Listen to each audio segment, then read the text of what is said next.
go with the Ring of Familiar Bond and upgrade my Signet Ring, which will allow me to perform the Bind Familiar ritual. Because now Gumbo and I will have matching rings. Yeah. It's adorable. Yeah. It's just more like a bracelet.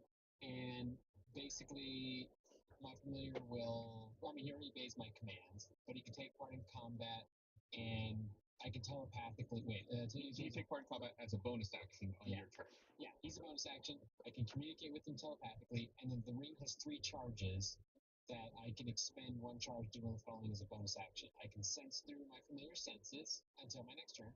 I can grant my familiar 10 temporary hit points for 1 minute, or I can use enlarge and enlarge or reduce, use the spell on the familiar. Yeah, you can only use the enlarged portion of the spell. Oh, okay, You cool. cannot use the reduced portion. Yeah. So it would double his size in all dimensions and multiply his weight by 8. I've been wanting to let Gumbo participate in combat more, but I've been scared to have him participate in combat because Gus is blood, he's bloodthirsty. But this allowed me to let Gumbo kind of fight and be a little less scared. So I like that. Okay, so I'm gonna take the Ring of Familiar Bond. All right, sounds good. Bart, you know what you want? I sure do. So Bart has the options of upgrading the Ring of Truth Telling to a Ring of Truth Zone, an upgrade to the Wand of Magic Protection to become a Wand of Magical Means, or an upgrade for your loot to make it a Loot of Laughable Levity. I'm gonna do the loot. Ooh. The loot of laughable levity.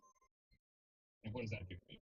Now I can expend 1 charge as a bonus action to play the instrument and cast the following spells: Calm Emotions, Levitate, and a new one, Gap of Gaggery, which is when you cast a spell, you eloquently remold the memories of listeners in your immediate vicinity, so that each creature of your choice within 5 feet of you forgets everything you or an ally just said within the last 6 seconds and replace it with a joke or punchline of your choosing. The joke or punchline is the verbal component of the spell. You need to attune this to yourself, Bart. Uh-huh. In order to attune yourself for this upgrade, you must play the lute while telling a joke that gets someone to laugh. Can I do that right now? If you want to do it right now, you can. All right, everybody, Bart, Guys, joke. I'm gonna specifically tell this one to Gum Gum. Yeah, easy spread. Ring. What does a baby computer call his father? Dada.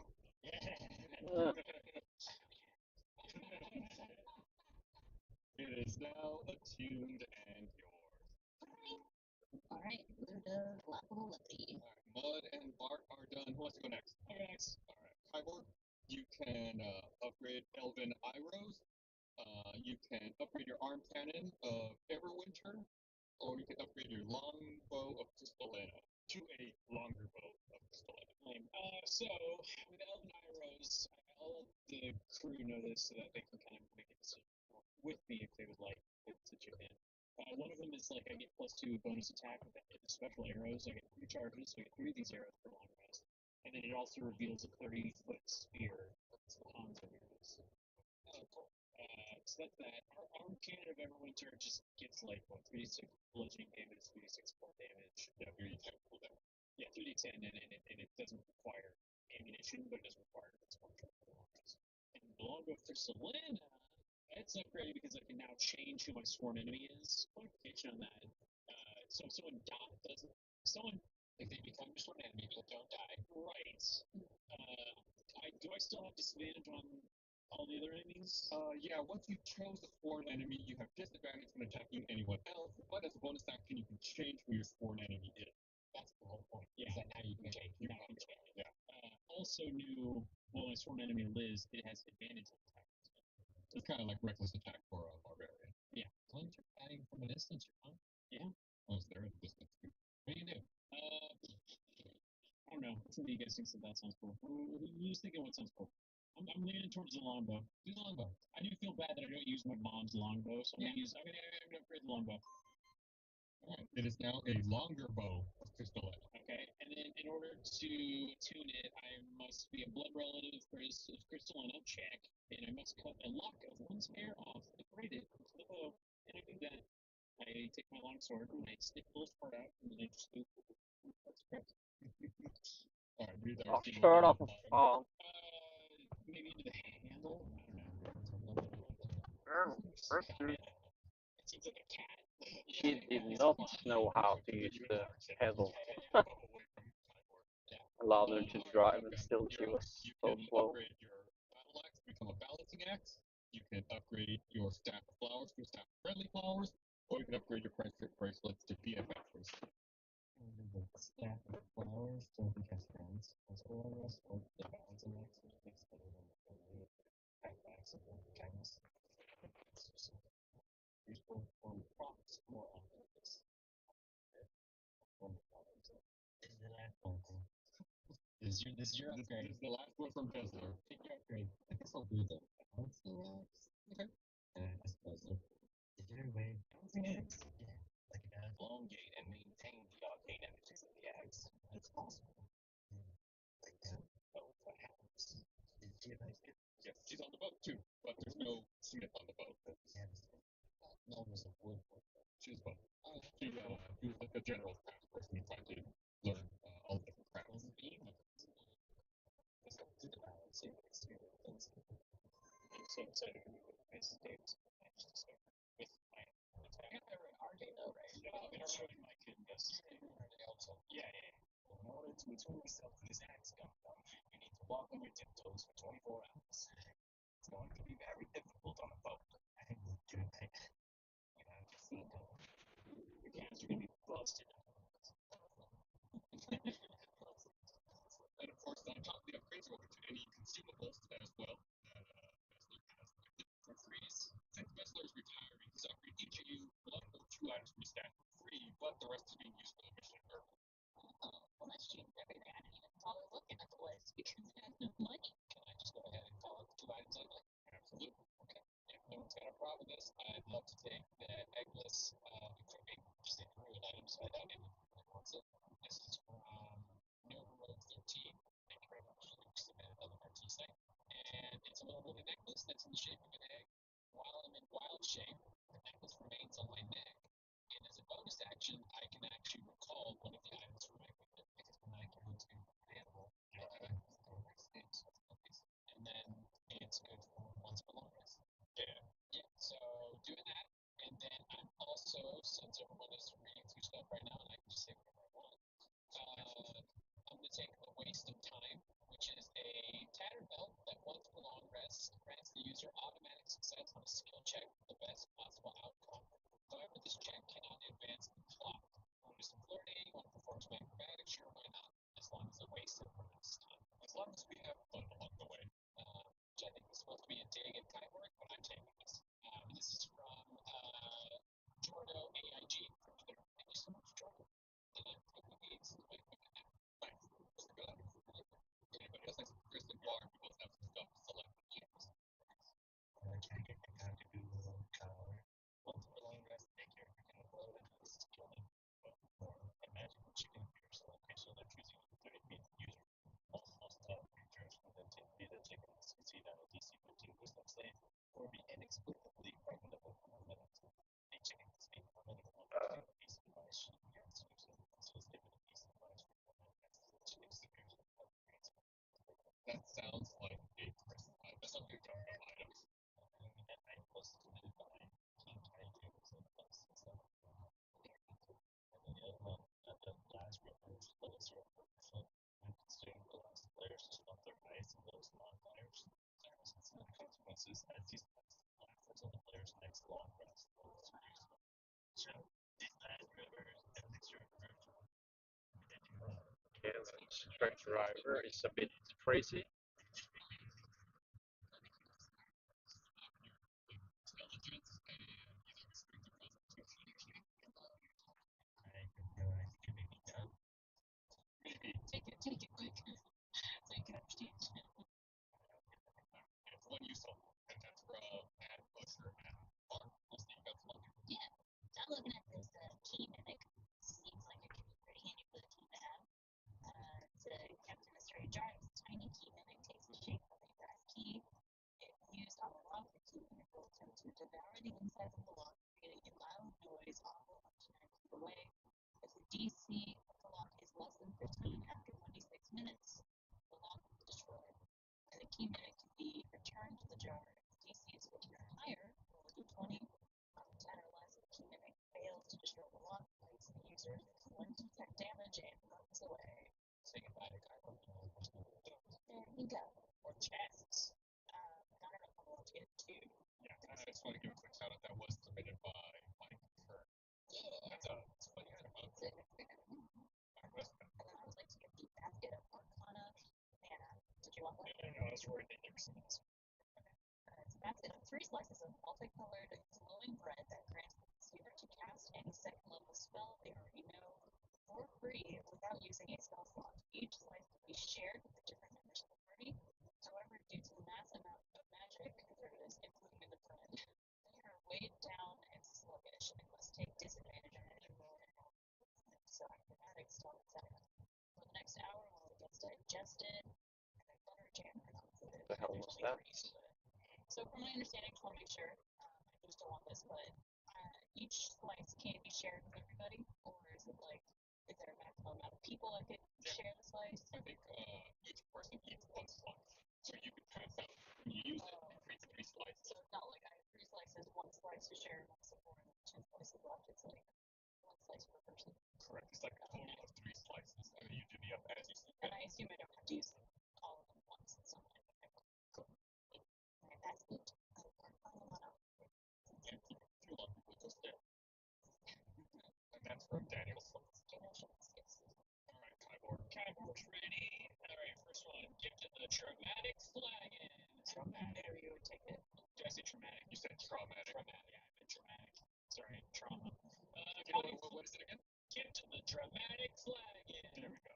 A guiding flagon encrusted in sapphire. Any creature that takes a swing of liquid courage earns its choice from this flagon grants an additional 1d8 to any charisma-based check. If the roll fails, the consumer immediately vomits, taking 1d4 alcohol poisoning damage and 1d4 stage fright / psychic damage. This is submitted by Borkski on Twitter at Borkski. Sounds like this is something that's gonna end up being pretty fun at one point. Yeah, hopefully. The other one that I wanted to get was Jade Cat of Playful Spirit. I'm surprised none of you idiots got it because this is awesome. I don't know, but I was like, Kick rocks. Once per long rest, this little Jade Cat statue turns into a green cat spirit named Pocket, or whatever the user would like to name it. Oh, shit. That becomes your familiar for 4 minutes, able to do simple tasks and carry up to 10 pounds in its little stone mouth. Lastly, at 10-foot range, you're able to see into cat's eyes by saying the following words. To attune the little Jade Cat, these will sound like once per round. Once per long rest. This is submitted by Magical Madoka on Twitter / double B flat on Reddit. This is the same person. do you want to Check it out now. you want to attune yourself? Okay. Timer has started. I scratch countdown and I get down. Bessler looks up at you all and swears there's a tear in his eye. I want you all to know that's bad. I know we haven't exactly gotten along all the time, but I guess, well, I guess it's nice that the Infinites actually turned out to be good people like you. Going for I've always liked you, Bessler. Anyway, this is probably the last time you'll see me. What? Like, seriously, no disguises, no fake accents.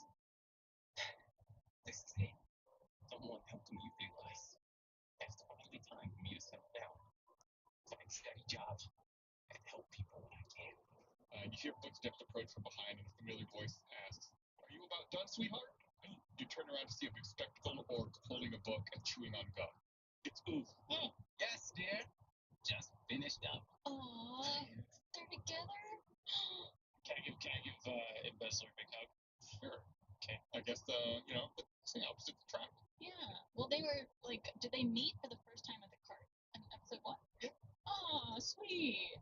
We had Oof driving the cart, and then Embezzler came. You were there when they first met. Wow. It's because of us. Yeah, I'll officiate your wedding if you want. Yeah. Unless you guys are already married now. You give him a good rate. Yeah. 600 gold pieces.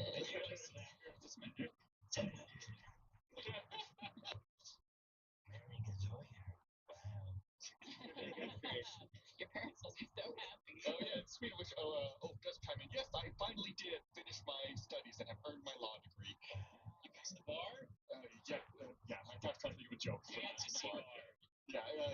I can officially practice law. Practice makes perfect. And gonna be moving to the land of Pharaohs and open a law practice there. Damn. Sounds like a spin-off show. Alright, who's gonna be playing Bessler? The familiar voice of Deadman Dreffel calls out overhead. Land ho! Wolf and Bessler hold hands, offer you a nod, and head up to the main deck. Always gonna steal from Bessler. Can we join them up on the deck? Yeah. When you reach the main deck, on the horizon you see an island surrounded by a towering wall along its border. The wall blocks most of your view of the island, but you do manage to catch a glimpse of a massive volcano in the center of the isle. Sail ho! Captain Marge says. Alright, Franks and Duncan, looks like a scout ship be approaching. You best be getting ready. Sure, you can have it for a bit. Actually, those, yeah. Duncan asks. Does anyone need help with a disguise? I mean, we need to look draconic, right? Yes, we need to try to pass their test to get in. I mean, yeah, I mean, I do have a disguise kit and I'm pretty crafty myself, but I could always use help. Sure. Yeah, Duncan is more than willing to help offer assistance. How do you want to look? Like, what kind of dragon? Is there a specific color you're looking for? I would like to be kind of like a orangey red color. And are you looking to be like a dragonborn, a kobold, some other kind of dragonkin? Dovahki, some say. Yeah, dragon. So like a reddish orange dragonborn. Yeah. Nice. What about everyone else? Bart tries to blow fire and he can't. Bud uses disguise self and recalls an old movie that he saw once about a Scottish dragon. He was the last of his dragons, but he had a friend that was a little human. He was a cute little story, kind of a dentist type. And that's Quaid. Was it Quaid? I think it was. I think Yeah, I think it was. It was him doing a gruff voice the entire film. Yeah, so I look like that. He goes, he's gonna look like a guy named Draco. Draco. One of his heroes. Gum Gum Cowboy? There's a kind of dragon. Big giant chariot. 30 feet big. 30 feet big. Yeah. You're supposed to disguise yourself as Make yourself much bigger. Okay. I guess, how big am I? Ever that big? Okay, you want to be that big? Okay. Duncan says. I believe Dr. Ahem also gave you something you can use to make yourself draconic for a little while. Duncan. It makes it draconic, not a dragon. Potato, potato. So what is the effects of it, or just like disguises as a dragon? Yeah, okay, let's be very clear. It transforms it into a dragon. To a copper dragon. 15 minutes. Yeah, I can say this for special dragon occasions. So yeah, so Duncan's just gonna ask for disguise level. So you're not drinking it, you're gonna go with the disguise. Just to be clear. Okay. Hybor, can we get to you? No, I need help. I can speak draconic. Actually, I want to say to who's almost Duncan. Duncan. I say to him in draconic, make me into the dragon, dude. You know meow it?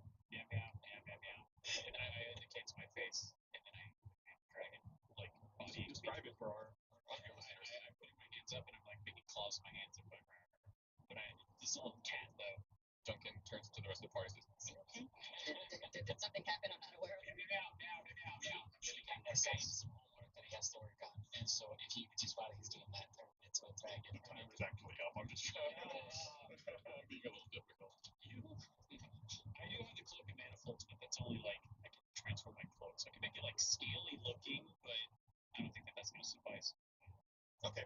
Yeah, that sounds good. Everyone happy with their disguises and they know what they look like and what they're doing here? Yeah. Let me see. Give me a spin. Okay, 360. Oh yeah, you better work. I'm a dragon. Scary. A small scout ship draws close, and you hear a voice call out, "Halt! Prepare to be boarded." Okay. Common or draconic? In common. Okay. Two silver dragonborn scouts aboard the Jebediah begin walking around. First one says, "I'm Nico T-Man, this is Dupo. We're going to be making sure everything is above boards here." I was nervous and salutes. I just now connected the dots. This is where the Tubulians were outcast from. So these guys are kind of like racist. Nico T-Man sees your salute and says to you, Mud, "What business do you have in Torn Waters?" Pleasure. Your business is pleasure? Yes, sir. Vacation. Okay. Yeah, Dupo addresses the group at large and asks, "Are any of you of draconic blood? If so, please step to this side." And he indicates the starboard side of the ship. I'm not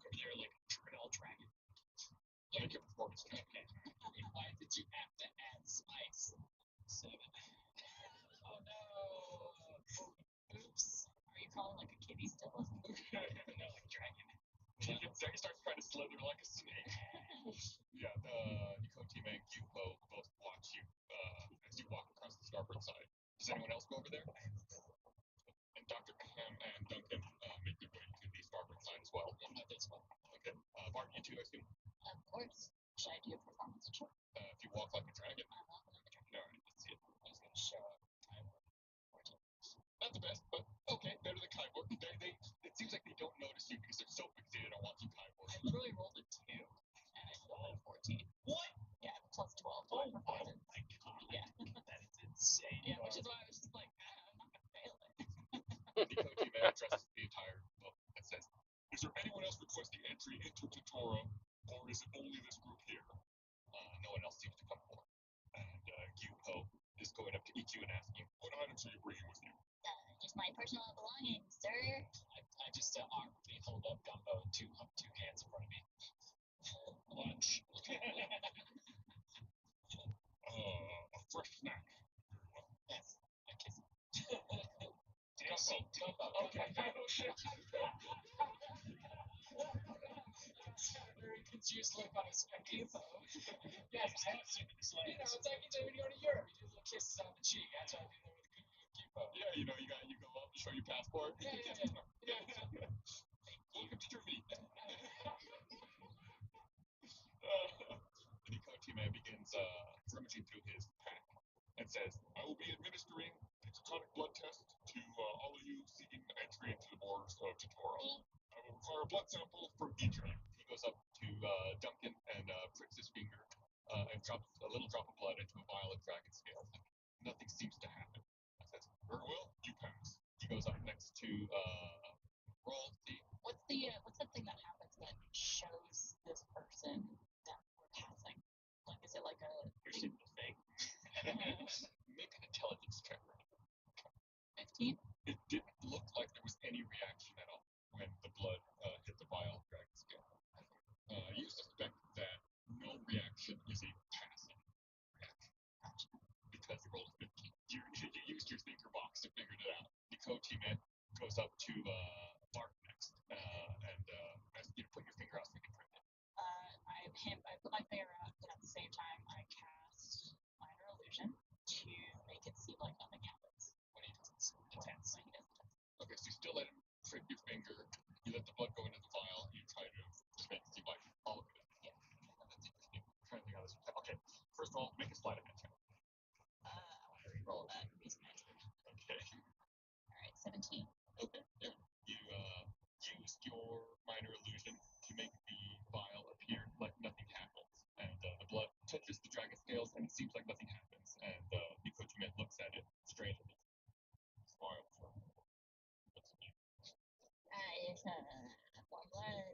Wait, no. We're not. We're cold-blooded, right? We're reptiles. We had a very spicy lunch. Yeah. Tobacco sauce on everything. Yes. I say dragon. Alright, he goes up next to Gum. I Please extend your finger so we can administer the test. love the great flower dragon dessert. Okay. And I hold up my finger. Okay. He pricks your finger, and a little drop of blood comes out and falls into the vial, onto the scales, and it immediately bursts into flame. I told you what happened. I am a wizard. A flower, Flowers. not fire. No. Air. Gyupo and Nikotime look at each other and say, "An imposter! Seize him!" Gyupo pulls out a war horn and blows it, letting out a loud bellowing. I quickly go to stuff my hand into the warhorn. Make a dexterity check. Yeah, I'm using literally my waste of time right now. Oh, okay. I'm taking that warhorn and grabbing it. It's a very muffled sound, when you're trying to blow a horn and stuff. Yeah. Okay. We're on a ship, right? Yeah, but there's another scout ship that pulled up. So he's the only one from that ship on our ship. There's two of them, Nikotime and Gyupo. I just run and jump off the side of the ship. No, get them. Yeah, you could jump off the side of the ship if What you would want. they accomplish? I run and jump off the side of the ship while I do it, can I try and do my attach my friendship bracelets to something like against the ship or something? I attach my friendship bracelet using the immovable rod to this edge of the ship. And just hold on to the pop rod. Okay, so that would work too. I was gonna, yeah, I'll do that. Okay, I'll tell you what. At the very least, the Koki Man do pull out their weapons, even though their horn did not sound. They arm themselves with silvery blades. Everyone go and roll initiative.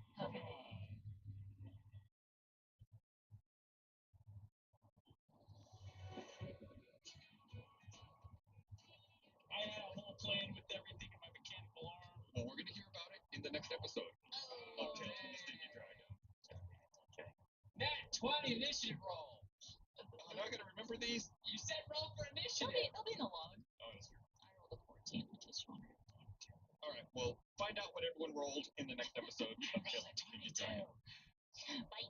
Bye.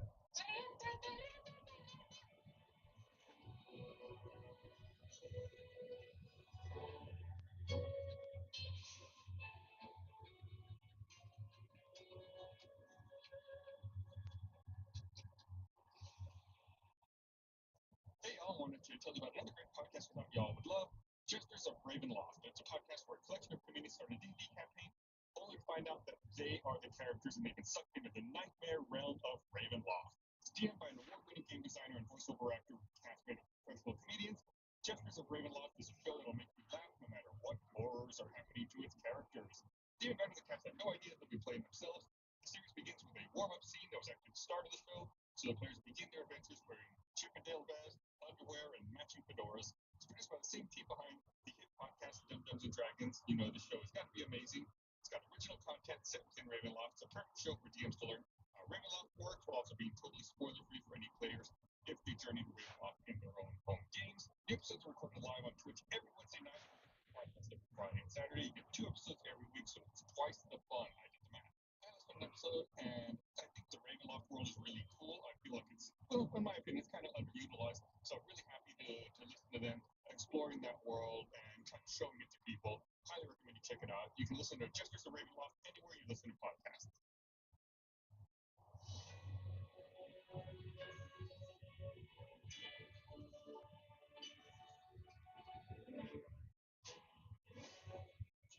Good evening to all you Empyreans. Walk, swim, or fly under the Stinky Dragon and buy our latest bev, Loosen, Titan Toddy.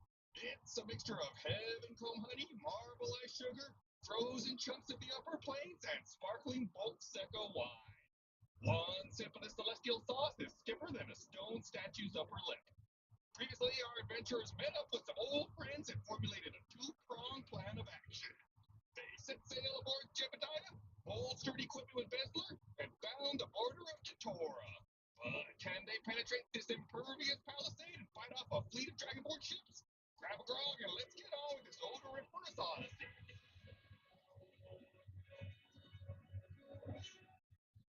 I'm gonna date this episode by making this reference, but with you yelling out that today's drink of choice, it's making me go, now I want you to do that voice, but do the Necroni. For a second, he's looking at me like he has no idea what this meme is. Guys, get on the internet. It's stunning. Oh, stunning. Still have no idea. I have to show it to you after the episode. Jesus. Yeah. Guys, your job is to be a TikTok artist. It's 2 of the cast members cast the dragon talk about what their favorite drinks were in like an interview. The unfortunate part is even saying now it's dated. So Oh, like it's dated, yeah, yes. this episode comes out. Oh boy. Oh, wait. That's stunning. I'm curious to check it out then. Thank you, John, for keeping me up to date on the latest out-of-date TikTok Basically, trends. it's how a lot of people discovered they were bisexual. Guys, like, that's what me as your 38-year-old friend is here to do, okay? I'm here to keep you up to date on the latest cool stuff. What keeps you up to date? Is it like nesting dolls going all the way down? Yeah, it's like, at this point, Kayla and Blizz. Yeah, my children. I literally can learn things from my children. Well, you can teach them Dungeons and Dragons Oh. because you're a professional D&D player. I am a professional D&D, And we're about to get into it. So, where we left off, you guys were going through the... Damn, it's a lot of fog that in the Drammen. Dragonborn scouts were performing Holy on crap. the deck of the Jebediah. In order to get to Tora, Bart used a minor illusion and managed to pass the test. And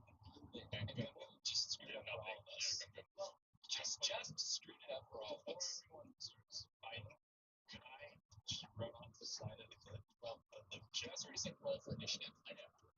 No, right. We already rolled for initiative, as John said, so now we have to go in that order. Yeah, no, back. Oh, wait, we had rolled for Actually, we had already rolled. So I just rolled one as you looking it up. the only game on free right now.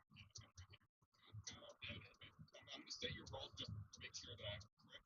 Gum had a 19, actually. Kyborg had a 13. Mud had a 22. And Barbie Boy had a 14. Metagaming. I thought that, and this is on these order, so that those like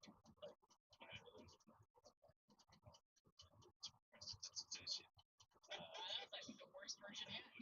That's just that listening station. we're going to do the spell on all of them. So I didn't think I could. No, you What can't. do you think? Because those are cantrips. They're just like. It's also one at a time. Yeah. So like I couldn't like do the thing, wait for you to do it, and then do it again. All right. So before combat had started, Mud had attempted to silence the horde. That one of the dragonborn. Oh, I succeeded. Yes. Don't say I attempted.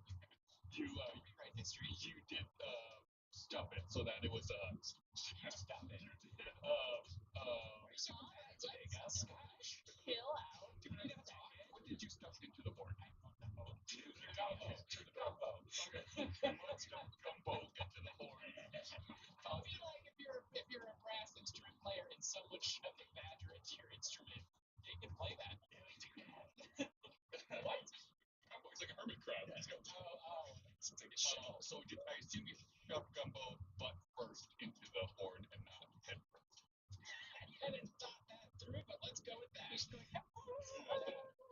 Gumbo's head is sticking out of the horde in a very muffled advance from the horde. It's not totally silenced, but it is significantly muffled. I'm sorry. I gotta contest that. If you have a badger inside of your instrument ain't making noise. It's gonna make noise. It's not an airtight seal. Some sound is going to come out. It is going to be significantly quieter. I'm not saying like anyone heard it necessarily, but I have to say for the record, a little bit of sound does come out. I feel like we have a new test that we have to do for our TikToks. So that involves me. Does anybody have access to a badger? Mushroom. You could get a stuff like a plush badger. Yeah, we'll get a plushie. Or just get one of our dogs that looks like No. our dogs. We're not stuffing any real life animals into any real life instruments. Something like that. We have a lot of fake ones. Mud, you actually rolled the highest initiative. So even though you just stuffed the horde, you do go first. It's like some sort of innuendo. And you did. After the boss battle, you got first initiative. You get to go. You get to make your attack. Oh my Yeah, gosh. bro, you could stuff the horn with that bed warmer a few weeks ago. Noise. It's funny you bring that up, like, 'cause I actually just was talking to someone yesterday about recounting because Barbara, you have your idea that we filmed for this person last initiative, and I told somebody about the fact that I like my boss battle for my arc came up and I did nothing. You supported. I did. I watched it. It was fun. Cheered on. So we're on the ship. Yeah. There are two of these. Two of the silver dragonborn scouts are on the ship with you, Nikotime and Yuko. And then they came from a boat that is right next to our ship Correct. that has other ones. Yes, you don't know exactly how many, but you did see at least a couple others on that boat, and then there are additional boats in the vicinity. It's just this one boat that came up to you. There's two other boats in the vicinity. Okay. And then they muffled I muffled the sound, and nothing else has happened, or the Dragonborn haven't done anything else. Not that you can tell. Their initiative rolls were pretty bad, so no, they've not done anything yet. Okay.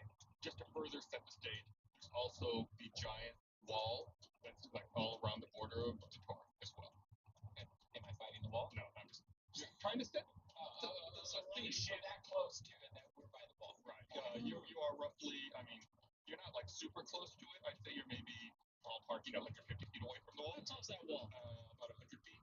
And Micah is mentioning that I did say last time they unsheathed their blades, so they're not going to act, but the two silver dragonborn scouts have unsheathed blades. Yeah. Yes. Thank you for that colorful text. Roz. Yeah. We got into that, remember? Yes. Okay. Okay. Okay. I get to do stuff.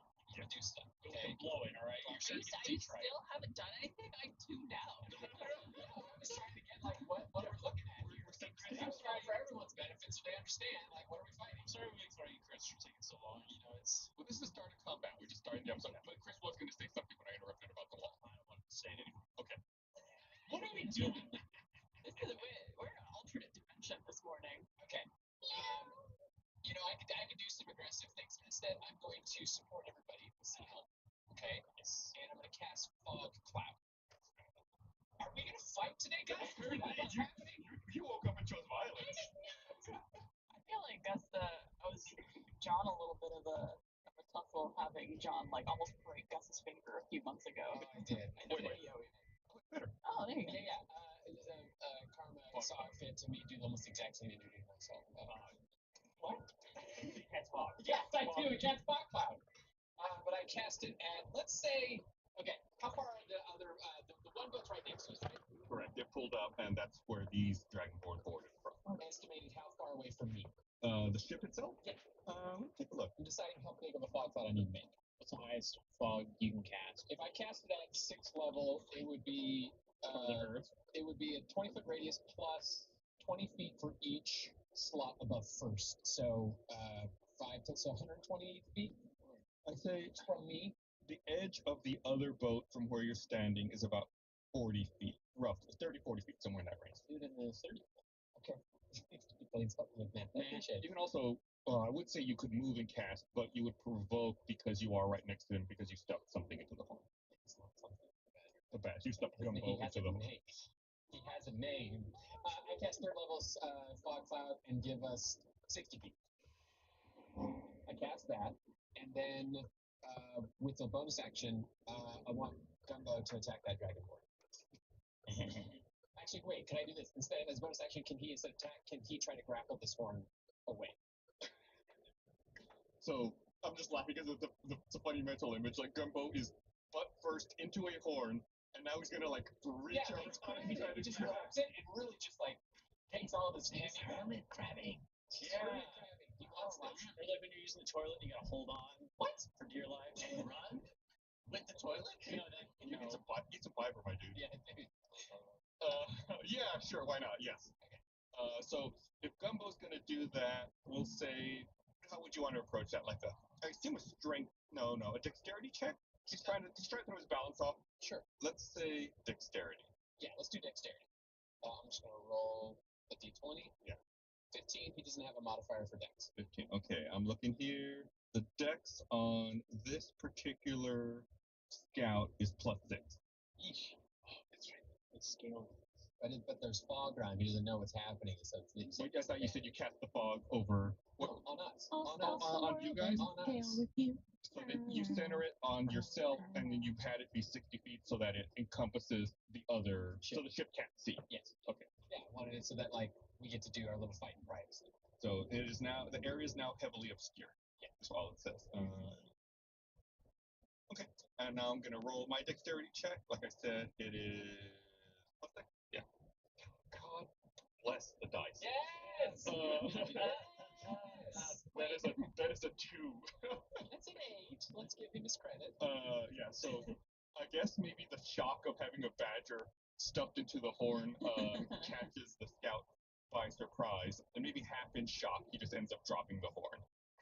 It's Gumbo's fault. No, yeah, Gumbo falls to the ground. It's not hard to take fall damage. Gumbo's happy. Is he hermit crabbing off with it? I haven't yet. So nice. No, I'm just curious, but That's like, okay. Your character arc. right. I just feel like, I don't know, Bart typically doesn't try to kill people. Do you have subduing? Booleans. All right. So is that it for Stab, mud? stab. You done? Yeah, mud's done. Mud's done. Gum. All right.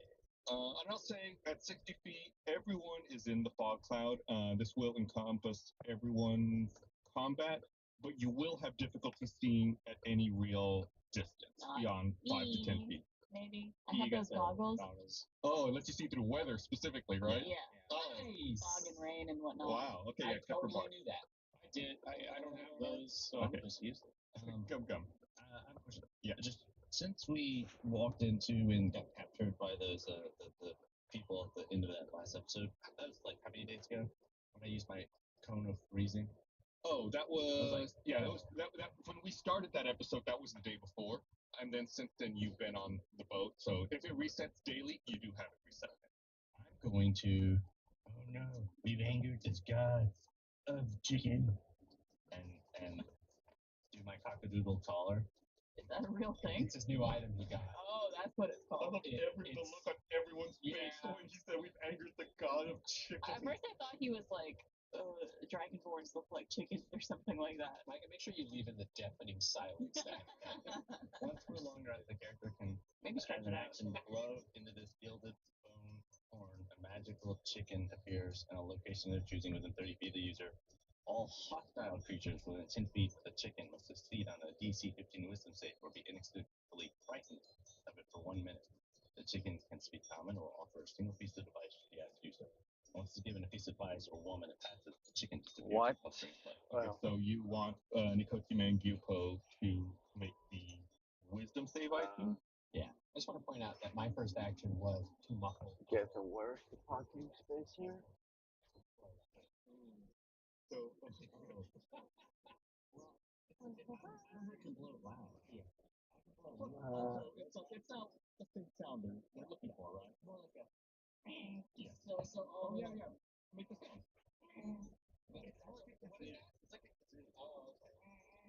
Okay, so they have a +5 on their wisdom. Up first is Nikotime. That's a nat 20, so that Nikotime makes it. Next up is God damn, so many handicapped parking spaces. Yeah, that's about 19. They both make their save. Well, I have a chicken. You have a chicken count. Yeah. Can I do anything else with it? I think I must with that. Does it like move around or does it? You could. Yeah, you can talk to it. That's it. If you don't do anything after 1 minute, it disappears. 1 minute. I'm just gonna take a chance. Well, 1 round takes us like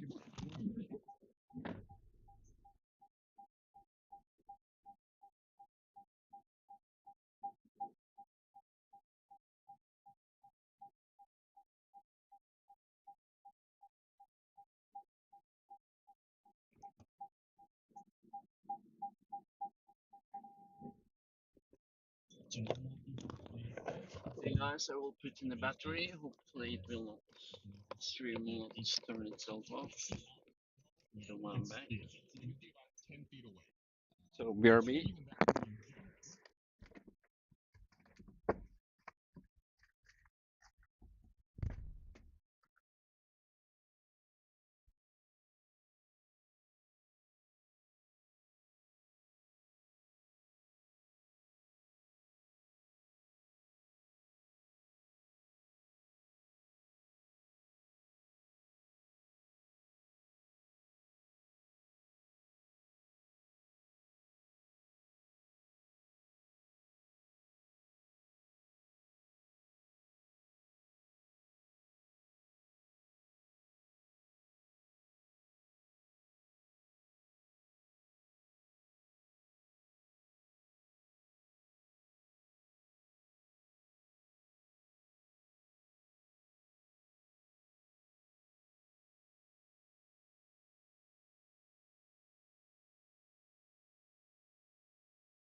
It's not dead.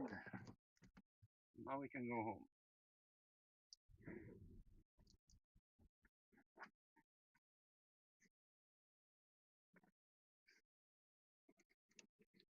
Free tickets to this place. It's a swimming pool thingy.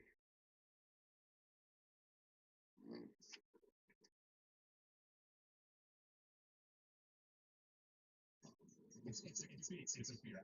You can't go in 10 feet out. Well, on the top or onto the chicken. Onto the chicken. Okay. What's the chicken made of? Giant chicken. It's a giant chicken? No, I think it's a giant. Big chicken. It's a chicken. No. You want to step on the chicken? Well, giant chicken. I'm going to kill the chicken. No. What makes you think it's a giant chicken? It's just how we read it in his head. You got it. It's not. You don't think it's a giant. It's a magical chicken. All right, never mind. I won't be on top of the giant chicken. It's not giant. I can go 10 feet away into the distance. I just disappeared. Like as far away in the opposite direction of wherever the two guys are looking. You know before. Okay. Yeah. That's what I wanted. Do chicken. Oh, that's fun. Okay, so you say you blow the whistle, the chicken appears. All right, now roll for deception. I'm just gonna make sure I get it right. Everyone makes the wisdom save, and then you rage, which causes you to teleport 10 feet away as you explain, I'm turning into a chicken. Is that correct? Yes. Roll a deception check. I'm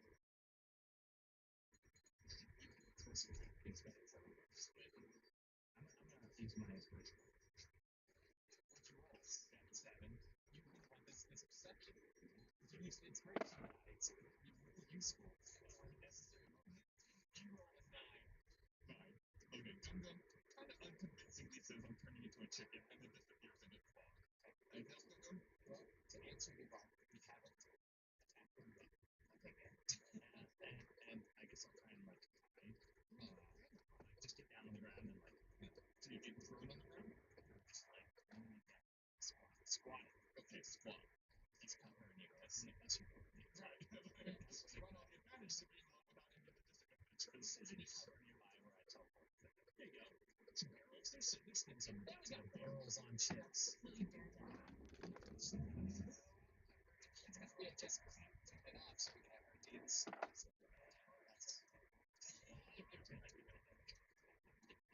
Yeah, there's time. We'll say you're hiding behind one of the masts of the ship. You're like teleport 10 feet and you put the mast between yourself and you're like crouched. Yeah. Okay. Is that it? Okay. These dragonborns have to be so confused. I'm confused. Yeah, that's not like imagine one of these guys' horns and then a chicken showed up and they weren't scared of it. What are you gonna add to this chaos? Question mark. The boat that is approaching on the side. It's not that it's approaching, it's like it's right next to you. That's how they board it. Like they pull the ship right up next to you then, and then put like a gangplank down and then walk. Have they seen what's happening? Do they know that we're not there yet or anything like that? Or they have some towards us? You do not see any movement on that ship at the current time. I was going to ask them if the other whole ship of people on that ship is like already aware that we are potentially what they know or what they don't know. Yeah, it's a confusing time. They may have heard, at the same time that the horn is trying to be blown, that, Nicholas did yell intruders. Maybe they heard that. Yeah. Well, my loot of laughable levity, if I play that, is it an action or is it a bonus? I don't see anything spelled before.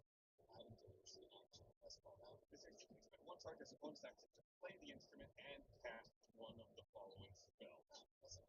Yeah, so I would say it's a bonus action to play and use whatever is associated And with it. could I do a bonus action before anything else?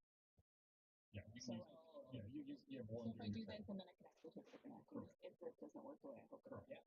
I'd like to play my loot of laughable levity to try to calm emotions, but also the gap of daggery, which is also includes with the upgrade. I could remold the memories of listeners. These are two different spells, right? Yeah. Okay. Well, then I would like to use the gap of daggery. And I don't know if they're in my immediate. Oh, could I tell if they're in my immediate vicinity? You Well, I you can can see see. them. Oh yeah. So then it says they have to be within 5 feet of you. If you want, you could move, use your bonus action, Yeah. and then depending on the outcome, you could either move again or make an attack. Let me do that. Let me move towards them within 5 feet of. Okay. And do both of them. Through the fog, Through the fog. Bart appears, holding a lute. Concert. Yeah, they just hear really awful music playing. Yeah, I want to cast their memories. Cast prestidigitation so that you can expel this. It's not that it resets their memory necessarily. They just forget everything you or an ally said within the last 6 seconds. So I guess the last 6 seconds would have been when they took our blood. It would have been chicken. It wouldn't have been something that you all said. Yeah, it would have been that. So I can't be like, oh, isn't it so funny how all our blood tested positive for Dragonborn? Right. It's just like it's like essentially like if a joke falls flat or something doesn't work, you like rewind time on that and make it land. Yeah, we've got to never know. Okay, let me scrap that and just do common motions then. Sure. So you can walk within range and then use the level 11 if you confidence. Yeah. Spell. It's a bonus. It's called emotion spell. For each humanoid makes a charisma saving throw. If a creature fails the saving throw, you can choose one of the following effects. You can suppress any effect that causes the target to charm or fright. Alternatively, you can make a target indifferent about the creature's appearance or attack. And if the target is attacked or harmed by a spell, it makes this directly on. When the spell ends, the creature becomes hostile and it is concentrated. So you will need to keep it. Okay. So they need to make a charisma saving throw. 16. Their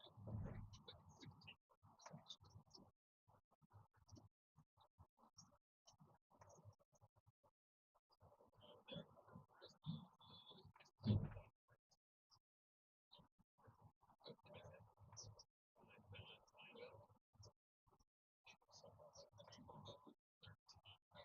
So they both failed the charisma check. So I see The you making fuck? it indifferent about the target. Okay, so all the trucks are exceeding speed limits. Good job, sir.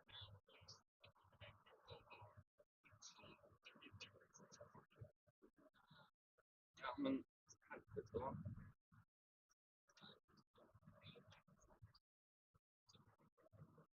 Oh, that's a lot of gravel.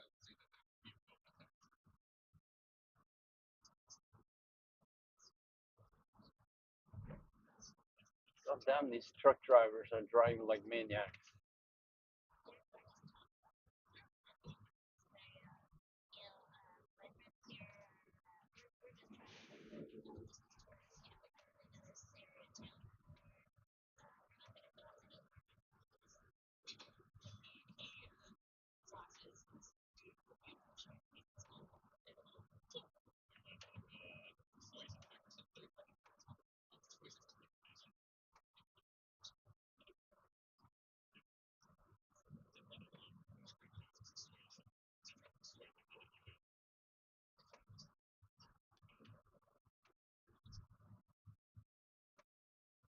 Well, compared to India, they're probably not driving like a maniac.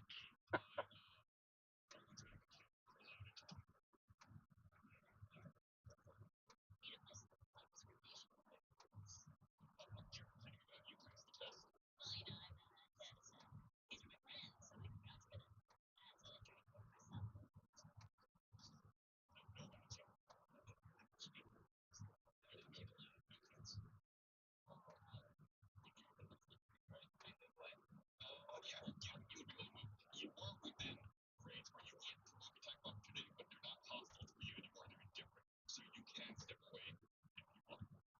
How far away? Yeah, we step off doesn't matter. You take next one. So again, this thing can get to the dramatic flagging. It's a guy leaving crescent sapphire. Any creature that takes a swing with you at your range of your choice. This flagging grants an additional 1d8 to any charisma based check. says some stuff about it from both fails, but I'm pretty good at that. So I want to go up to them. I want to take a swig at this first and say, guys. So sorry, we forgot to tell you. Gum there, the one that failed the blood check, he got an arm replacement at the flats at Tabul. See, so did I. It's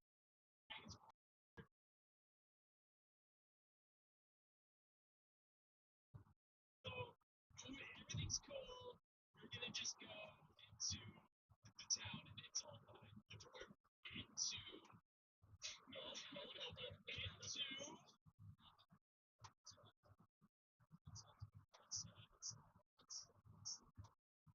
just a little longer.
So hold on. So then you check didn't fail, so you don't get the negative side effect, right? Which is wait. So you all have arm replacements. Oh, and now that's why you failed the test. Yeah. So we heard talk about these dudes called Tabulians out in the flats of Tabul. Man, those guys were booting the norms. But me and my friend Gum Gum here lost our arms fighting Tabulians. And so did this guy. His name was Blood. So anyways, we went and like we were keeping in touch. The Tabulians. Everyone lost an arm. We took their arms because we didn't, you know, because they're little, so maybe you took their arms and then they took them. We chopped them off. Swords, well, like, they didn't have arms, but then they got our replacements. So then we cut off their arms, and they cut off our arms because they got mad that we cut off their arms. So in the mess, there's just arms everywhere. So we just started grabbing arms, and then we just did what we could to attach arms. So then now we're back into Toro to, you know, for the listeners at home. Gus and Mike at the time were cats in their hands. They're at 45-degree angle. It's such a messy situation, but the important thing is okay. So everyone lost one arm. You lost that one that went in your like arm. That's right. Which arm did he lose? The one that we tested. The other one, yeah, which arm did he lose? The one that we tested. Both of his arms. Amputations from all the way across. So like you can't even test him. Like I know because what I know his arms look metal like your arm. Oh, because he got organic ones. I paid a high price for my metal one. See, he's got real arms. He's okay, understood. Yeah, that all makes sense. Yeah. We'll just test your legs. Okay. Yeah.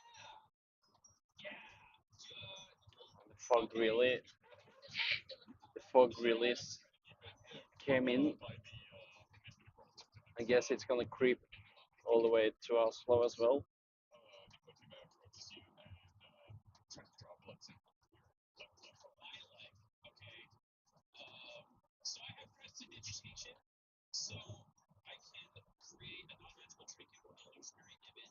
press to press to digitation.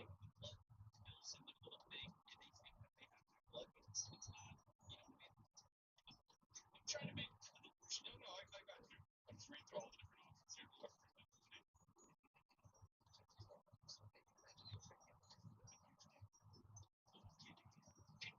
But you're not gonna let you take it. You don't want to do it.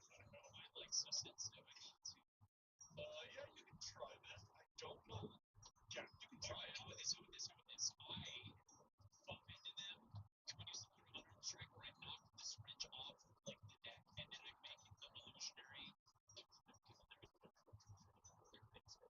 All right.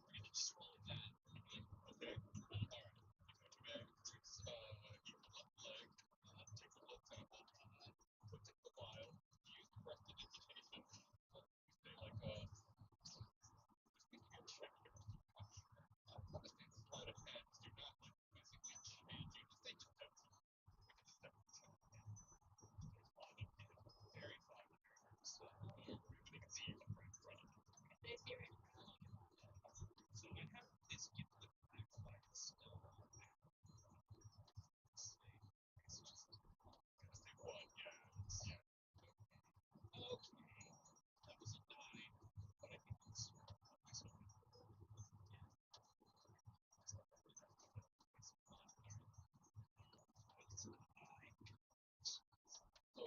they trick the blood. You use their spell to try to make it appear. So that you try to make it appear like I'm just trying to like subdue the little. It doesn't like light and fire or like just like small. So you try to make it look like if it reacts, that it doesn't. Yeah, like this reaction. Okay, yeah, they drop the sample into the vial. It looks like it's gonna work for just a second, but then it erupts in flame. And once again, it says intruder.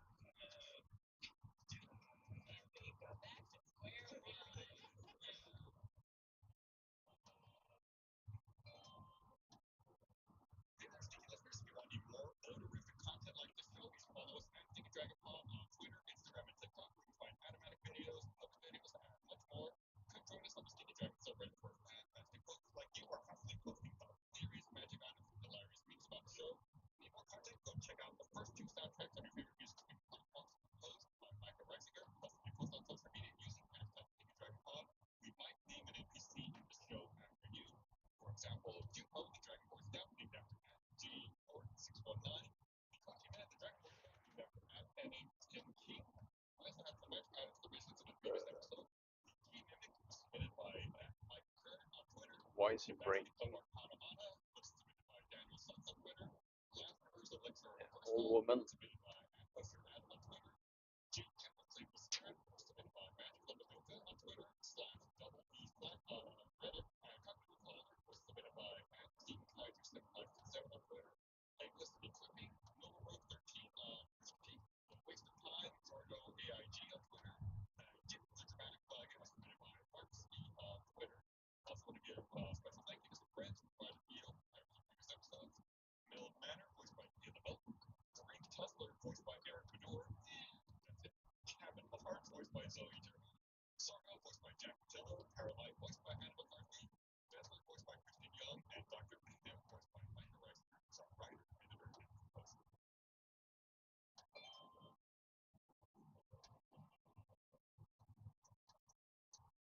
Do I have anything left to do? I will say that was. I'm happy for the journey we took there. That was this would be almost like a reset. If you reset it to indifferent, but then like this happens and then they get held up and they get right. That's not good. I hit the brakes momentarily. I just used a lot of my action, so I wouldn't surprise now.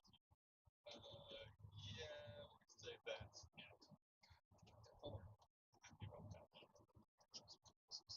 Oh, you could actually say, yeah, you tell me if you're done. Finally, think of it. It's funny, I wasn't planning on them having any real action. I was planning on them being calm, so thank you for even. Yeah, Nikotime is going to try to. Yeah, Nikotime is going to try to pin you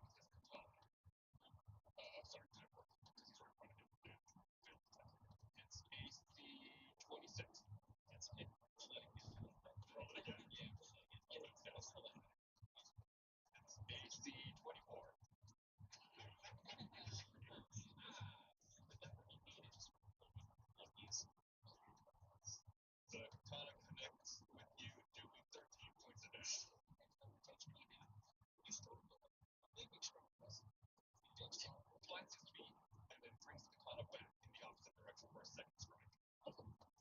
DC 26. Yeah, it's Scott. You don't have to say it. All right. Doing 28 points of damage.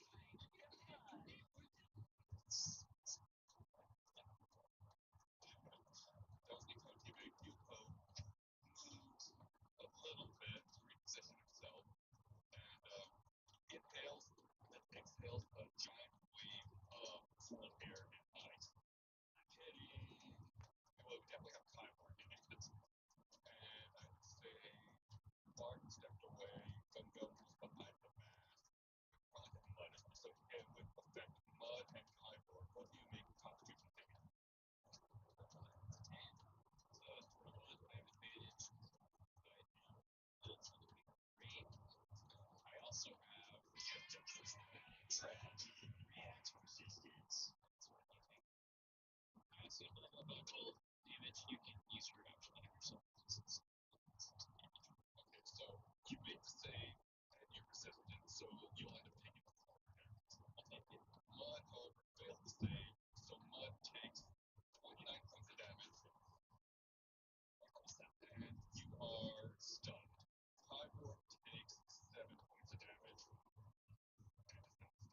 And once again, down to the top of his lungs. I think that's all right. I think I agree that significantly. I would not have seen. Mud, it's your turn, but you are stunned. I don't know if there's anything you can do. I don't know what the effect of snap what its effects are. Stunned creature is incapacitated, can't move, speak really falteringly. Creature automatically fails strength and dexterity saving throws. Attack rolls against the creature have advantage. So you're kind of like stuck in place. At the end of your turn, you roll again to see if it works out. So I can do things that would involve you moving, talking. I'm gonna try something and see what you let me do. Because it doesn't designate it as a thing to talk about. I'm gonna expend 2 wild shape slots and turn into a warm element.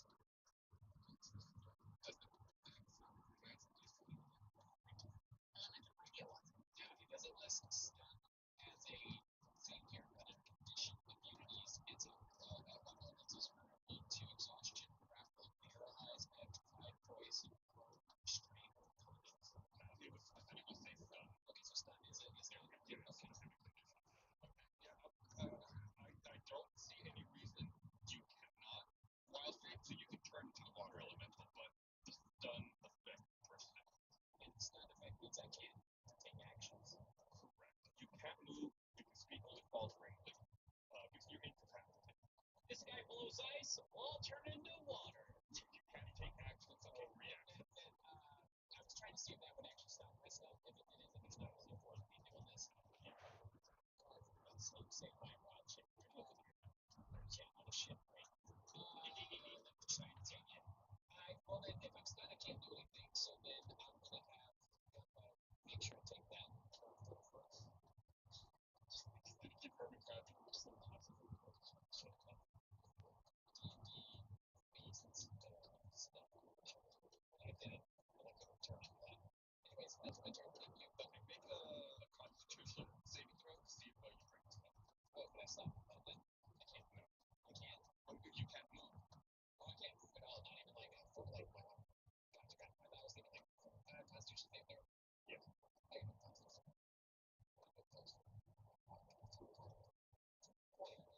Okay. Nice shot. Nice shot. Not much. Yeah, at the end of your turn, you start to feel movement, like blood flowing through your extremities again. And talk about it. Action surge. Action surge. Alright, they like that. So the fog cloud is a concentration spell. So since you took damage, you need to make a concentration check to make sure that the spell stays up. It's a DC 10 concentration. Okay, yeah. So you take some damage, and the fog cloud. It's tough to keep concentration on the fog cloud, but you still manage to keep your mind sharp and focused on the cloud, and the cloud does stay. You do this all day. Yeah, Okay, go. Do they know where I am? Then you did yell. You are a junior. It's obscured. Remember, there is a fog cloud, so they can't see very far. And then you did retreat into the fog and are hiding behind one of the masts. So I'll say, you have a good feeling that they probably do not know where you are, but conversely, you can no longer see them either. Okay. I'll go up to where they are. But at least he's entering. He withdrew, so he would know more or less what direction to go in. I can hear them like fighting and stuff. And then which one was next to attack? The next one in the order is the coaching. They're both very slow on this one. Can kill or stuff? Oh, I'm killing. Yeah. Well, I just worry that if we kill them, that's what we're doing. I worry that that second yell is this is well, I guess I'll go up to them and I will attack recklessly. Kindness. The coaching, the one you said specifically the one that's acting next. Called shots one for this. Jumped on the with his head. Yeah. Okay. No one has ever called ahead a bomber. I guarantee someone's somewhere down there. What abilities? You know, except so Hit him in the bunker. I did that recklessly, so that's a 16. Yeah, that does it. I was chest. That's a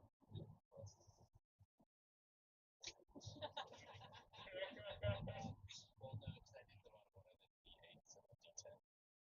I'll Yeah, roll it. that's my rage damage. Plus the rage, so that's 12. Sorry, again. So 12? I think these guys might have more than 12 HP. Yeah, he's still looking pretty healthy. It took me down almost 30 points with one thing, and then I would hit him again. There you go. I like the way that gun that's kind of combat where he hits it with an axe and they just go. Alright. Are you okay? You okay? Are we still fighting? Yeah, still 19. That is a 17 plus 20 damage. Okay. Resolution. Stats every time. He's a little bloody, but he still seems very healthy. Actually, when you make that second attack with him, as the axe is coming in close and about to contact him with his hand, he just puts it aside, and you end up missing. Wait, what? A second. Wait, I didn't do that 20 damage? No. Has that been an option this whole time for me to do? Yeah. If you have the appropriate reactions and things, yeah. I do. Actually, good roll to double check that. Yeah. He just smacks you axe out of the air, and it actually redirects back to you, and you end up hitting yourself with your own axe. Do I get to like roll dodge it? No. I'm hitting yourself. So those 20 points, you take those 20 points of damage. I take 10. Oh, you're taking, yeah, 10. Okay, and then I will, I guess, I use my bonus action with the Use the spear as a bonus action. that's like increase switching character equipment.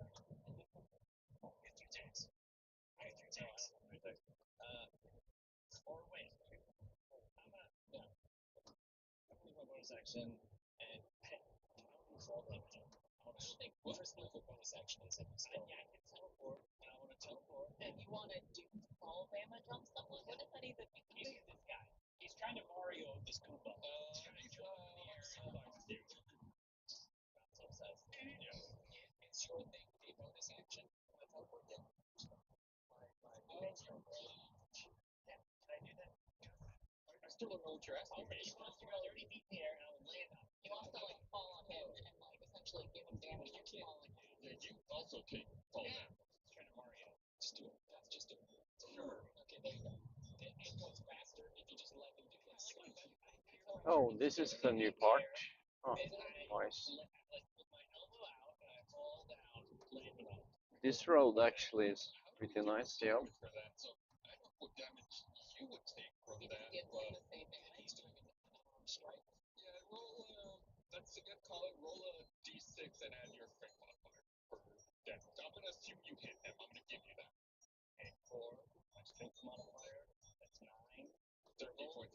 rage? No, I'm not giving you damage. I'm not giving you rage damage on that. I already gave you a d6 for free. I got you a free hit. Yeah, you're right. All right. Thank you. 9. Yes, that's you. Okay, 9 points of damage.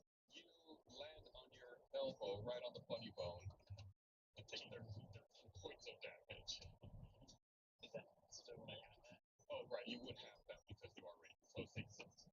Okay. Not bad, Chris. Nice. Something. And something. The chicken, meanwhile, continues looking and scratching at you. Alright, I'm done. Some of them. Your MO. Marked. Yeah. Am I within 60 feet of these two fellows? Yes, you are not too far away. You withdrew last round, but yeah, you didn't drop too far. Let's do kill daggers. So far, you got it. Two. Can I position my clap daggers lower and just put the line on my hip at the same time? Yeah, I don't think you'll be able to work, but yeah, you will get jumped up as well. It's on top. Alright, I'm gonna do it at least 6 level. Mike had started. Oh man. I'm still raging. Oh, yeah. Okay. Let's see. We're starting with that power level. Yeah. Oh, I know. That's a lot. Alright, so it's 12d4. That is like 2d4 for every spell slot above 2nd level. Wow. Alright, so it only turned out to be 26. For one just spell, that's what it is. Yeah. And then Gumgum would take only half of 13. A vicious, swirling cloud of blades of death just appears on the deck. You can't really see it, but Mark, it really communicates you. And they don't know where it came from. Just appeared out of nowhere. Oh, that's crazy. That's a Oh, it's a blade storm! Let it out! It's the weather we're in. And then, could I use a bonus action to cast Mental Inspiration? The one use of my Bardic Inspiration to rank 11 to bring the points up to 4% speed. Yeah. So you guys take 11, or add 11 to bring each point. Thank you. And then also each creature can immediately use its reaction to move up to its speed. So if you wanted to get away, And just not go attack on and he does not move up. So, but I would like to do my backlash. I gave him damage by doing 5 daggers. Yes. Gumgum. Stops like where the other boat is. It's about 30, 40 feet. The side closest behind you, correct. The other one behind you is. Oh, it's like right. Also, a little question too. What is the rest of the group doing right now? Where's Captain Mark? They are off to the side because I didn't want to come to roll for the canoe. Okay. Outside boat? Yeah. Okay. Outside boat. But let's deal with this wild magic roll here. What level are we going to go? Chatting slash power. Choice of 0 for 8 units. So take 1d12 damage. You have to get 1d12. They have a +1 on that. 5, 17. So you go to mid-fail. And take 7 and additionally on a successful save, you take damage. So no damage on successful. And then I'll put 12. So an issue. Yeah. So the way it worked is this would have been a reaction immediately to the cloud of daggers. You would have gotten 12. Then Mark would have used Mantle of Inspiration, and that 11 could have replaced the 12. I'll just roll them. Yeah. Okay, so then that's that. You jumped off. Kyber, were you going to move on? I absolutely want to push these two. Okay. How far? The maximum distance. Yeah. So you move 30 feet away. You lose sight of them. So the fog cloud. Nice. Yeah. Right where I was. Well, I can't see you. no, I move away. So you move away and you lose sight of them in the fog cloud. Yeah, sure. You have anything else? Alright, that's it. Very, let's say, busy turn by Mark there. A lot Short and sweet. Just like Mark. Yeah. That's his motto. Gigantic, infinity. me a perception check. Enemies. 13. You're the only one who can see this because you can see through the fog cloud. We have two more silver dragonborn have crossed the plank of the other ship. They appear constant. They have their swords drawn. Looks like they're looking around. They can't see very well though because of the fog cloud. It doesn't look like they see any of you guys. You can only see them because see your gun. How far away am I from these guys? About, That'd be like pretty far. it's about 30. I guess because I already used a bonus action. Walk up towards them, try to have a conversation. Their initiative is right after you. Footbox, take it from her. Their initiative is right after yours. That's the decision roll.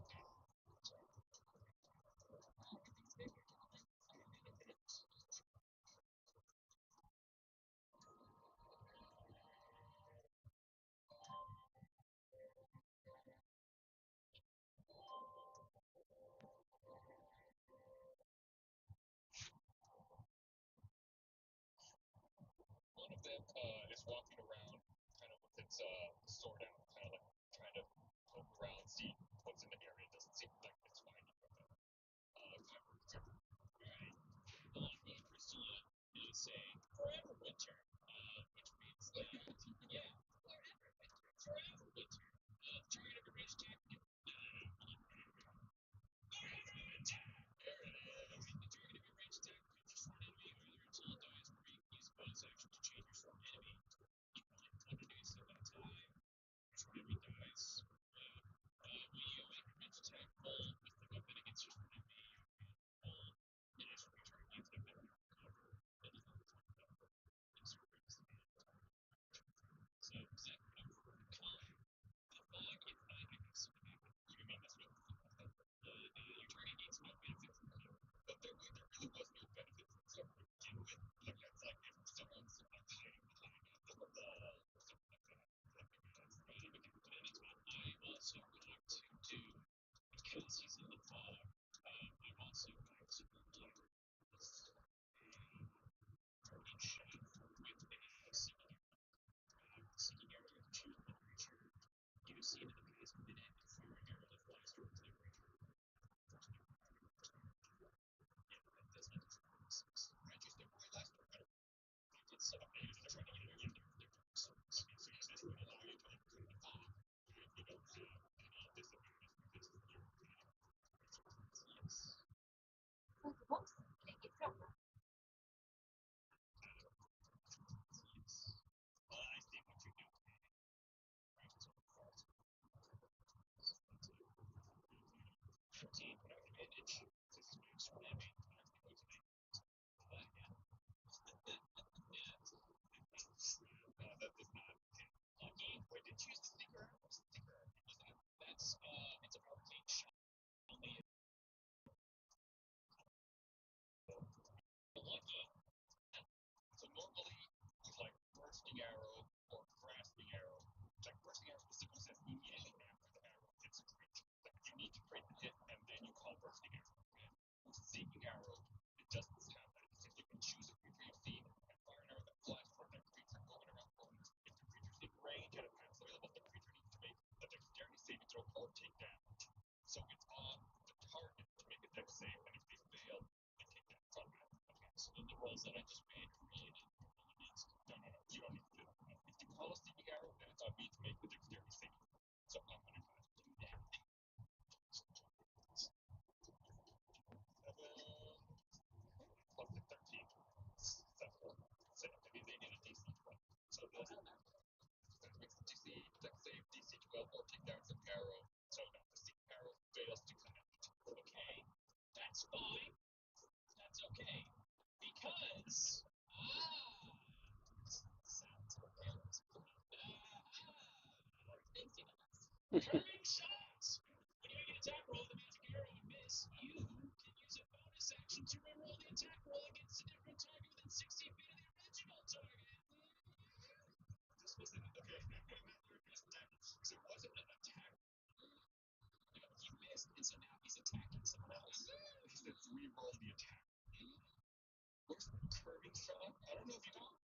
You can make an attack roll with a magic arrow and think what this is saying, so if you had rolled like a, not an arcane shot, but a regular magic arrow, which all your arrows by default are magic and miss, you can bonus action roll. I'll say, sure, why not? I'll say this. Information on his attack roll. I'm trying to be funny. We'll make an attack roll against Cuba. By the way, would you let me celebrate it? You don't need to tell them to make close every time you figure out that it's got the hero. Unless it's in our favor. Which guess is nice to Gus. So You fight so hard. Cubo's gonna eat this. Yes. You gotta make your attack roll, right? I can use a bonus action, right? This is a bonus action. Yeah, you're right. I was gonna reassign it and say he was much better than me. Alright, so what am I making? Just make an attack roll. This is like some magic arrow killing stuff. 29! 29! That does hit. I was thinking runaway. Top seven. Alright, so That's not exactly. I do Say 8 points of damage. plus the 1d6 with seeking. Is that Then the seeking goes away. Yeah. I feel like there is still a plus option. It's the seeking arrow. Deck save.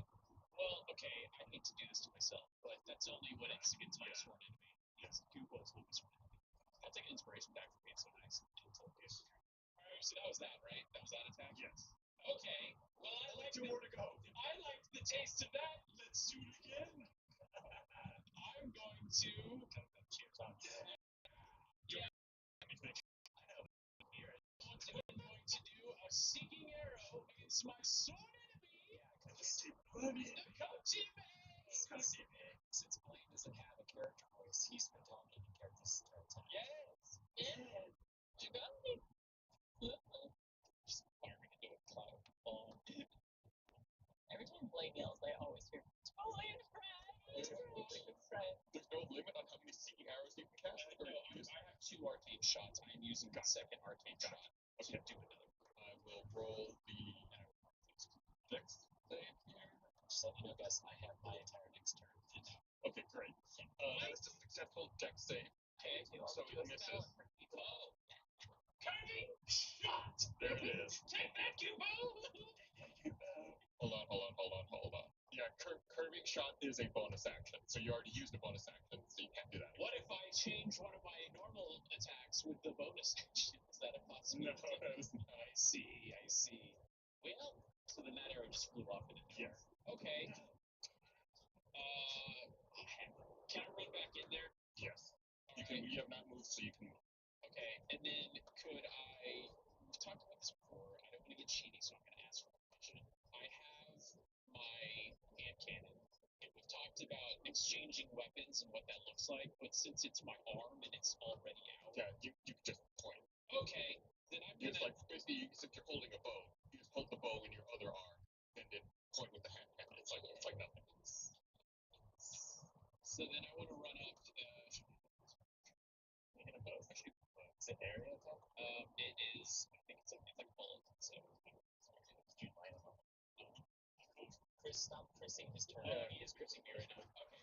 So then I'm going to use my hand cannon, and that is On Yupo? yeah, we're gonna go for Cuba. Okay, that's an 18 plus 5, 23. So that's a hit. Let me roll my check first to see if I get knocked prone or not. Okay. DC 16. This is a strength, right? Plus 5. 24. So not knocked prone. Okay. We still roll 46 bludgeoning and then 46 fire damage. Bludgeoning. See what happens. Then here's your It's a 17 and a 17. That's 34 points of damage. Cubo. He's not happy about that. He's looking Like you got shot. He's still got fight in him. He's got like those cartoons where like Daffy Duck gets a bomb explode in his face and he spills backwards. Right now. Yeah. That's what I like. Is that it for the mighty Kyborg? That's how it looks. Sometimes other people want to play. Yeah, that's true.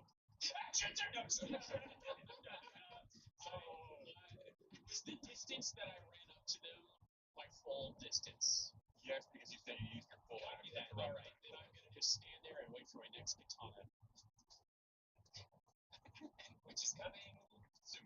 Mark, you're the only one who can see this, but the other dragonborn that walked on board with you, yeah, they're like splitting up, kind of walking around. The second one's just moving around, trying to find you all, I guess. So, Yes. yeah, that's why they're not just like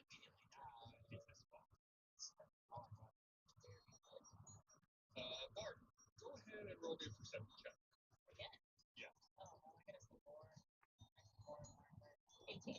You notice that two other scout ships, similar to the one that's currently next to the Gemini, are also starting to draw close.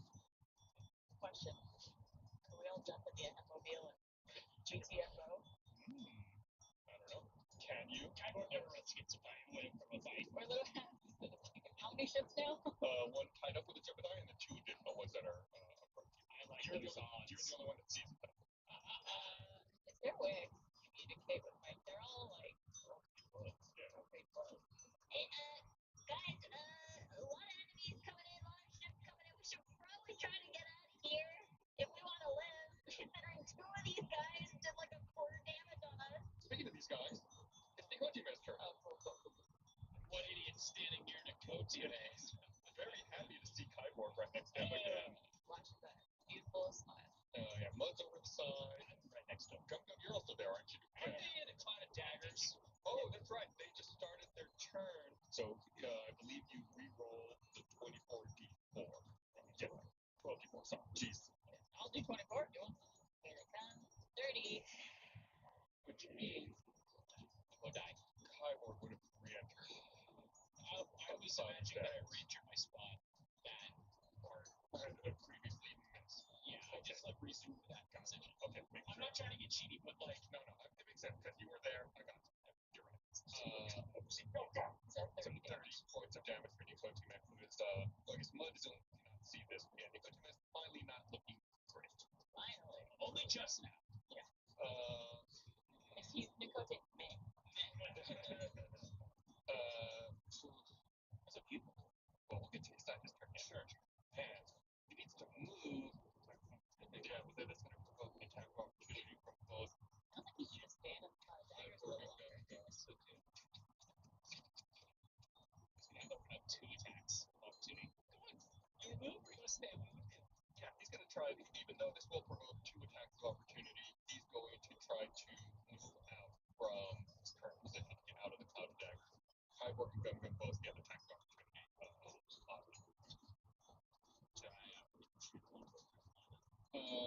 No, it has to be, I believe, melee. You can't use range for attack. So, cloud of daggers, what kind of is it? It's because it's only a 5-foot cube. It's really small. Oh, no, it's attack of opportunity reaction. Oh. Attack. Yeah, it's a reaction. Yeah, you cannot take another reaction until the start of your next turn, but he did start a turn since then. So Bart cast the Mantle of Inspiration. Yeah, Kyborg has his turn, so his reaction has to be set. Correct. Well, also you moved as a reaction from Bart, and you haven't got to get set. Yeah, so Gum Gum would not have a reaction, but Kyborg would. So then it would have to be a melee. Again, I'll take disadvantage. And I do melee. Alright, fine. 15. Miss. Turn it up because you I'm not cheating, roll again! Oh, no. Really? For this melee attack? Yes! Not for like... 22! Yeah, that hits. Doing it. 5 points. Wow, really? For that? Just saying, alright. I just gotta do something, man. You also overdid. No, I'm just kidding. Oh, no!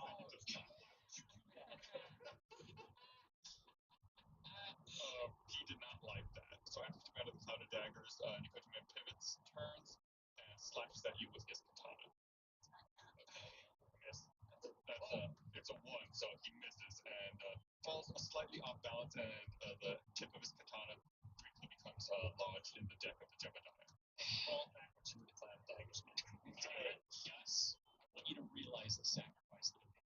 What's that? Because of the longer bow of your slide, these are small. I can't do landslide. Thank you for that. Maybe his katana does not get stuck. His katana does not get stuck. Oh, no, wait, it does. It gets stuck in your spine. He hits AC 21, which I assume is a hit. There is.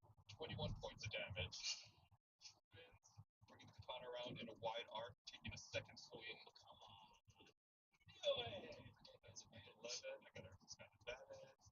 He has a 20, which I assume is a hit. Doing 24 points of damage. Slice and dice. Then he shouts, "Brim, over Alright. Yukiko's turn. Draggers. Yeah, Cloud, That's right. Drag queens all over the world. Come and help us. roll your Cloud Draggers damage again for Yukiko here, please, Mark. Oh, you got it. Damage. Alright, damage. Yay. Another 33. How much was it? 33. Yeah, that's pretty bad. He's not looking good at all. He's dead though, right? No, he's still alive. I do want to say, for being so stand-up, Kyborg, go and give yourself an inspiration. Oh, thank you. Use it now. Yukiko needs to move. No one has an attack of opportunity left, so he can move out just fine. Yeah, he's going to step out from the cloud of daggers, kind of withdrawing a little bit, and then he's going to close in on Gum Gum and take an attack on Gum Gum. AC 22. Yeah, it sure became a lot of mist suddenly, all the way from Drammen and all the way up here to Skedsmo. Swings around, makes a second attack, but he has advantage because you attack recklessly, correct? Sort of like katanas and stuff. Is this like the setting? Is it kind of attack recklessly? It doesn't matter. You failed either way. I was going to ask a clarifying question, but it doesn't matter what this rolls is. So, in the end, it doesn't matter. I'm sorry. You asked me a question. Oh yeah, because they have katanas and stuff. Is this like in the dragons? Is this kind of like the Japanese kind of setting? I could really weird explore that sort of. You really don't know yet. You haven't gotten into Deborah. Yeah, they're not letting us. Okay, well, that's it for Yukiko. Bart, you do not need to roll a perception check for this. Who do I see now? You see the wall that surrounds Tora is now on fire. Oh my god. Everything's falling apart. Mud, it's your turn. You've gone overboard. Well, yeah, I'm about to go. You said you went over. I went to the side of the ship. Did I also fall? I think That's it's what you said you did. Yeah, I went off the side, but then also the time of that involved my fall. Yeah, you went off the side. Yeah. Okay, that's what I was asking. Like, Yeah. if I went there, okay, that's good. I'm gonna use two things. I'm gonna use combat wild shape and we'll turn into a giant owl. Okay. Wait, first, I'm gonna cast a spell. Okay. So I'm gonna try to do that before I turn into you. I'm gonna cast Conjure Animals. I'm gonna cast that 6th level. So which means I get twice with the animals. Don't worry, guys, I got you on this. I'm gonna summon 16 giant owls. And 16 giant owl. Okay. giant owls, not chicken. And then I'm Oh, yeah, the chicken's still on the deck. It's still like. and normal size. I turn into a giant owl as well. Technically, yes. I send my giant owls to pick up my friends and have spawned away from this situation with full confidence that our crew can deal with this. You're Gandalfing this. I'm Gandalfing this. Also, the owls have flyby.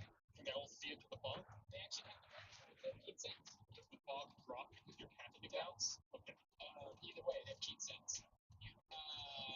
They also have flyby, so they don't take any attacks of opportunity when they go near they fly by the dragon. So like, let's just divvy out let's say the narrative of this is what I'm looking for. It's like one of each of these guys can pick up each of my friends, the giant owl my friend capacity. Okay. But the rest run interference to allow for an easy exit.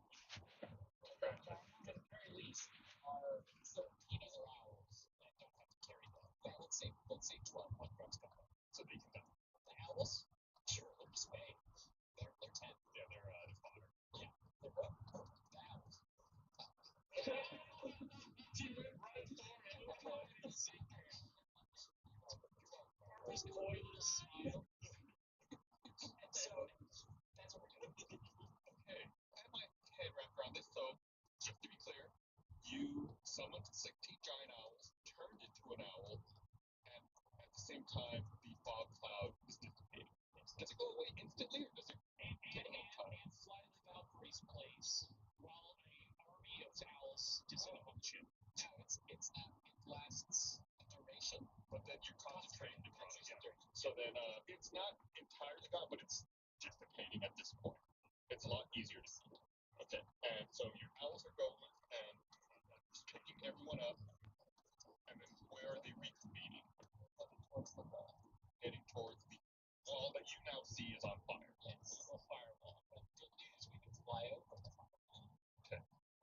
perception check. I have something really fast. Chicken. Chicken idea to go to the house. 24, not bad. 24 perception.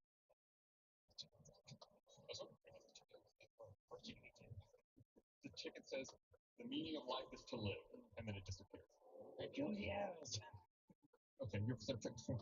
Now that the fog cloud is dissipating and you're out of the fog cloud, you also notice that there are cannons, ballistas, and archers on top of the wall. What's on fire? From your perspective, it looks like it's on fire. I don't want to get too tied up into it, but yes. So the wall looks like it's on fire. However, the people on the wall are not acting like they're on a wall that's on fire. Correct. Okay. What's the cloud cover? Partly cloudy. Can we obscure ourselves from that? Yeah, you guys can move 60 feet, so you can start that. Well, we actually can do more than that. Well, okay. Would you carry them more? Well, would you call picking them up their action?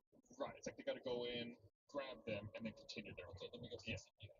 All of them? I'd say, could I leave the 13, the 12 to Pester? I won't make you roll all their attacks. Yeah, so they're just like staying down on the ship, and then you and three others, four others, fly up 60 feet. Yeah. Okay. Yeah. They're gonna shoot at this lady. Have a couple extra. Oh, right. And Duncan. Remember, Duncan was going to be your advisor. Okay, fine. We'll get Duncan. Who's been doing nothing in this combat. Hey, you want him to make coffee? He'll make you coffee. How far is the wall away from us? I think earlier I said it's about 150 feet. I'm going to stick with that. That's what it looks like. Then sure. How about this instead?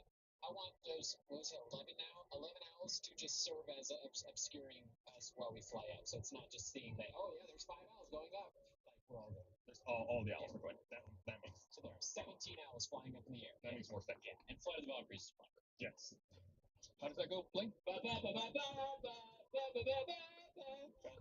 Yes, okay. All right. Is anything else, Bud? Wow. Are you sure you're not a bard? No, nothing else. All right. Go. Well, I'm carried up with an owl, right? Yeah. So, if there's anything to do,